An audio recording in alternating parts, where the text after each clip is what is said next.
Sound recording.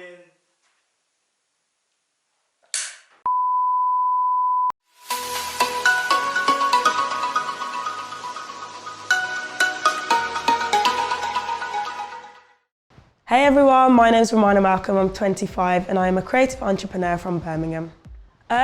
So my mum enrolled me into dance class when I was 4, and ever since then I'd been going to dance classes, travelling up and down the country, competing, performing. Just every single weekend I was doing something with dancing, from Friday right up until Sunday, whether it was in classes, performing, or just doing something to do with dance, practicing in the living room, mashing up the lights. My mum would say, stop dancing, it's getting crazy, but like I've been dancing since I can't remember a time when I wasn't dancing. So I think that upbringing of just falling in love with the arts from a young age has just continued on into my adulthood, and now I'm like, obviously just dancing every day. That's a good question, because it's only really like now that I've stepped into like creative arts in a full entirety, because I actually qualified as a maths teacher. So I went to uni, got my degree, and it was nothing to do with the arts. So everyone was like, what's going on? Is mine like, do you not like dancing anymore? Like, what's happening? But my family were like, you need a backup plan. If you break your leg and you can't dance, where's the income coming from? Like, what's gonna happen? So it's not that they didn't believe in the arts, they just couldn't see, they didn't want me to have all my eggs in one basket. So because of that, I didn't end up going to dance uni, and I was like, okay, what I'm gonna do is I'm gonna go to university, study teaching and maths combined. Didn't really plan to become a maths teacher, but it just kind of happened. And then I kept dance on the sides, like evenings and weekends. So yeah, it's only in the past year or so when I quit my job as a full-time maths teacher and I was like, I'm done with academia, so to speak. So yeah. Oh, good question. So it's very different. Young entrepreneurs, my advice to be would stay in your lane and stay in flow, like where you feel most effective. I feel like, especially throughout the pandemic, a lot of young entrepreneurs are just launching things. I've seen so many people launching new businesses. It was really exciting. But then it became a trend, like, okay, I'm in lockdown, I have to launch something.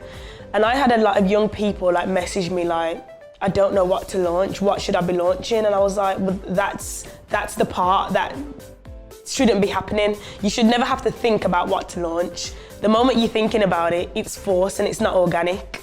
So if you are thinking about becoming an entrepreneur, think about where you're most in flow and where you're passionate. Yeah, it's definitely purpose.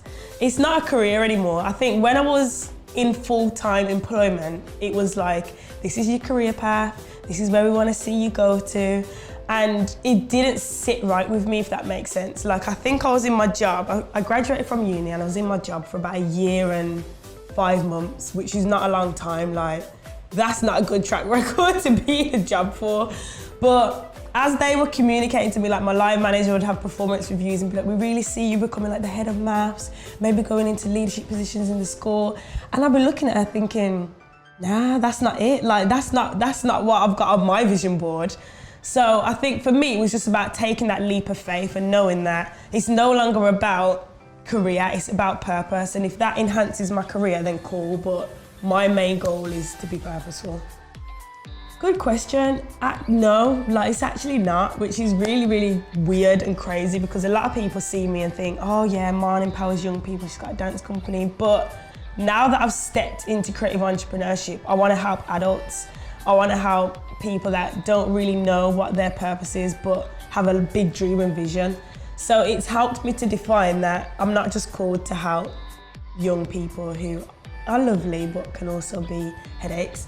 I'm not just called to help them, I just feel like I'm called to do more and serve more people. In terms of growth. So starting a business is different to growing a business. There's just two completely different mindsets. And I feel like I was in the mindset of, I've started a company for too long and I should have moved to growing it a lot sooner. I started the company at 17, so I was still literally a baby. But my advice to young entrepreneurs would be, get a great team in place, because you can't grow without a team. and have systems and processes, document what you're doing along the way, and actually plan for growth. Sometimes we don't plan for growth, we just hope for the best. So I want to grow the company, okay, but what's the plans to do that? What strategies have you got in place? So yeah, that's my advice. Yeah, I get creative block a lot, but in terms of that, I just tune in with my creator. Like, God created me to be creative. So if I get stuck, I'm like, it's because I'm trying to think out of my own capacity. My capacity is not enough. But if I tap into my creator, like, he has unlimited creativity. And when he drops me visions for dances or visions for the next level of the company, then my creativity is too much to contain. Like, I've got notepads galore everywhere with different ideas. So that's when I'm most in flow, when I'm in tune with God. Yes. And everyone's like, Mon, you do loads. And I'm like, some days I'm just like, can I just sit in this bed forever? Like, I think we all experience it. With some days we just can't be bothered. But for me, what I've realized is when you have those days, it's actually all right. Like, we've got into this generation where everyone's fast paced. You're not allowed to be demotivated, hard work every day, team don't sleep. And I'm like, are you mad? I need my sleep. Without sleep, like, you're not energized to do the things you do best. So if you have those days where you're a little bit demotivated, it's cool. That means your body needs rest potentially. Take the day off, chill, revitalize yourself, spend some time doing what energizes you, self-care, and then let's get ready to go again. I think it only becomes a problem when you're demotivated for too long. Like, just don't let it fester. But if you've got days where you want to chill, I'm all for that now.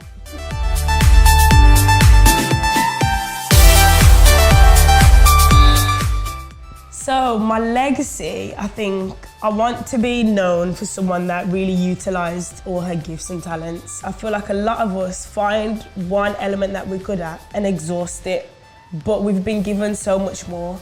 So for example, I knew I could dance from a young age and people were like, oh, you're such a gifted dancer. And then it was like, oh, there's Romanah, the dancer. And it started to annoy me, like, why am I just being labelled as this dancer when I feel like I can write, I can lead, I can mentor. So it's about tapping into those other gifts you've been given. That's my legacy, utilising everything I've been given to the best of my ability and then passing that knowledge on to the next generation so they can continue the baton.